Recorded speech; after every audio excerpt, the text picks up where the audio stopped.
Meus irmãos, boa tarde. Apesar de número pequeno, as pessoas vão chegando, porque muitos moram longe e certamente está chovendo para todo lado de Friburgo, em uns lugares, em setores mais do que outros. Então vamos agradecer a Deus pela oportunidade de mais uma vez aqui nos encontrarmos, para estudar um pouco mais, para compreender o que essa doutrina pode passar para nós, como uma informação que nos dá uma base para que tenhamos um comportamento, tenhamos mais responsabilidade em nossas escolhas, que possamos ser sempre atentos aos chamados dos bons amigos espirituais e sermos atentos com relação à aproximação dos irmãozinhos infelizes que ainda não têm esclarecimento e muitas das vezes encontram-se entre nós para que nós o ajudemos em prece. Esse é o motivo de entender a doutrina, é amar os inimigos. E amar os inimigos é fazer todo o bem possível àqueles que nos incomodam. Então, Senhor, que essa doutrina possa nos esclarecer cada vez mais, a nossa irmã que vai fazer uso da palavra tenha a felicidade de passar para nós, que ela tão brilhantemente nos passa, pela compreensão que ela adquiriu da doutrina, pelo estudo que ela faz, que nós possamos todos nós, encarnados e desencarnados, que aqui estamos, aproveitar a tarde de hoje. Graças vos damos, que assim seja. Então vamos ouvir a nossa irmã. Quer que ligue o ventilador? Luiz, você tem que vir ligar o ventilador. Tá ligado? Já o teu, já liguei. Uma boa tarde a todos. A gente pede as bênçãos, né? Ligar as bênçãos. Eu não sei de onde eu sinto tanto calor. Estava até falando com o Dirley. Desde criança. Ligar o ventilador para ele. Quando minha mãe vinha com aquele casaquinho para me botar, aquilo era um terror. Mas a gente, criança, a gente tinha que deixar, né? Fazer o quê, né? Mas realmente está muito abafado, né? O tempo, tá fazendo calor em todo lugar, é o resultado. A chuva é o resultado dessa temperatura alta, né? Bem, nós estamos hoje entrando na lei de conservação. Saímos da lei de reprodução, a terceira lei. Essas leis morais, elas correspondem, não literalmente, mas elas contêm todo o conteúdo ali dos 10 mandamentos. Então, nós temos a quarta lei, que Kardec desenvolve o nosso instinto de conservação. Primeira pergunta que ele faz é o seguinte: o instinto de conservação é uma lei da natureza? E eles respondem, sem dúvida, todos os seres vivos o possuem, qualquer que seja o seu grau de inteligência. Nuns é puramente mecânico e noutros é racional. Então, nos reinos da natureza, os seres vivos, desde o reino vegetal, nós encontramos um instinto de conservação. A planta, ela sabe perfeitamente do que é que ela precisa para ela sobreviver. É tão bonitinho quando a gente está lá no jardim de infância, né? Que a gente começa a fazer as experiências com as plantinhas e a gente coloca aquele feijãozinho dentro da caixinha e faz um buraquinho. E ele está ali crescendo. Então ele pode estar no lado oposto à abertura, que ele vai crescer em direção àquele buraquinho e vai sair pelo buraquinho. Porque o instinto de conservação da planta diz que ela precisa de luz. Então, ela vai para lá, atrás da luz.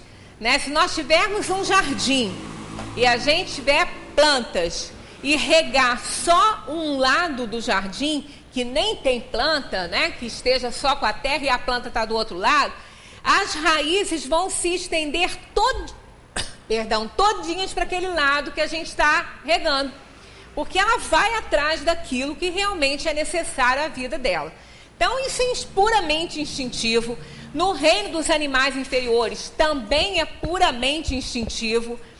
O animal não pensa para ele reagir a algo que ele possa considerar instintivamente que é um perigo para ele. Então, ele não para pensar nisso, né? Pisou na cauda, pisou na patinha, ele vai logo com a boca e vai se defender, porque ele sabe que aquilo ali é uma ameaça para ele. São numerosas as situações em nossa vida em que podemos ver a manifestação do instinto de conservação. Todos os dias a gente sente isso. Olha, se nós não tivéssemos esse instinto de conservação tão forte, a gente se suicidava.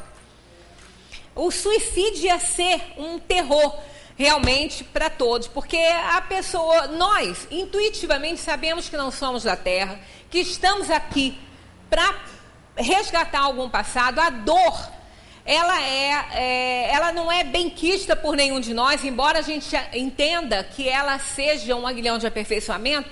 Pela doutrina espírita a gente aprende isso, mas ninguém quer sofrer, ninguém quer sentir dor, ninguém quer passar por dificuldades. Então, sabendo que nós não somos da Terra, que estamos aqui de passagem, e que a morte do corpo nos tira dessa vida, então, se nós não tivéssemos tão forte esse instinto de conservação, o suicídio teria um número aí inimaginável, né? Então, em todos os momentos a gente vê as pessoas até que reclamam muito da vida.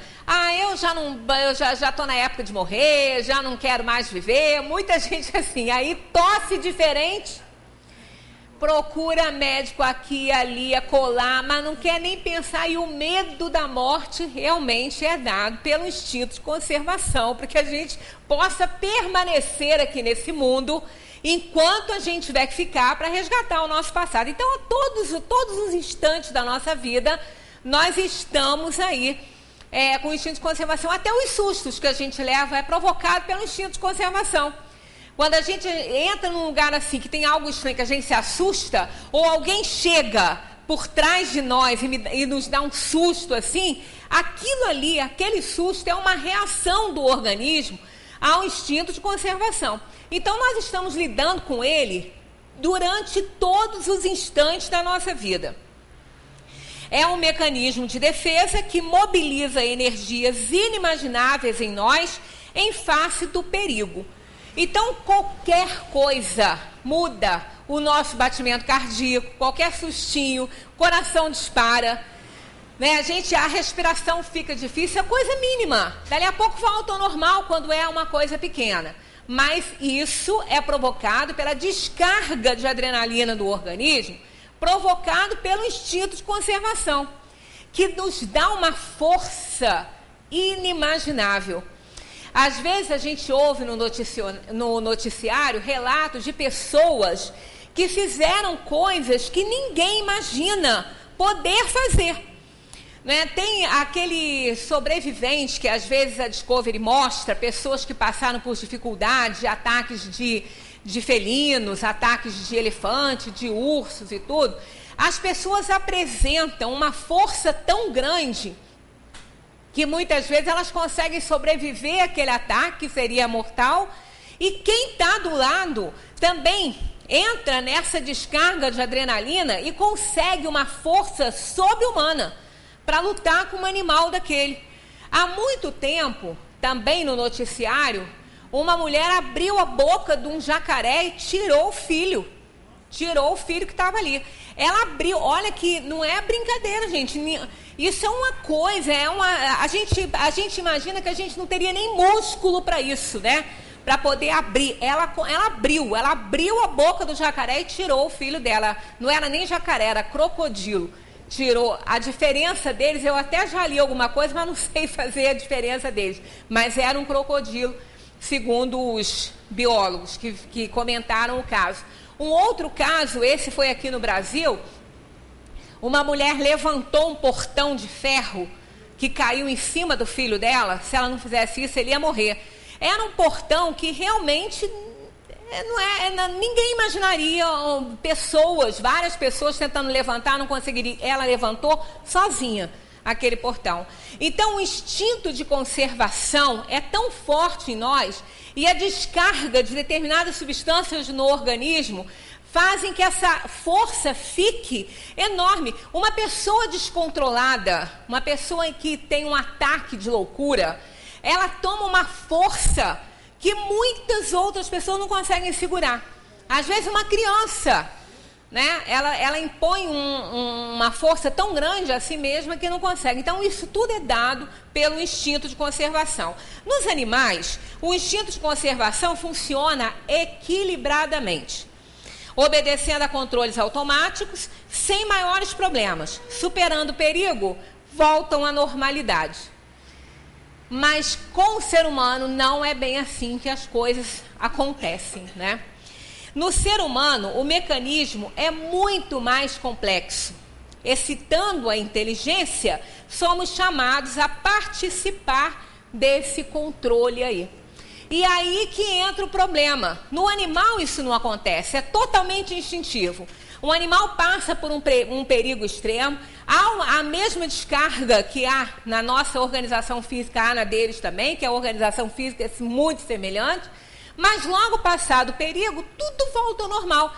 Já no ser humano, como nós somos participantes com a nossa inteligência nesse processo todo, nem sempre a gente volta ao normal. É o que dá a origem aos traumas que ficam de uma situação difícil que uma pessoa passa. Ex-combatentes, né, pessoas que ficam muito tempo na frente de batalha e o estresse é constante ali, né, o instinto de conservação é constante, aquela manifestação dele.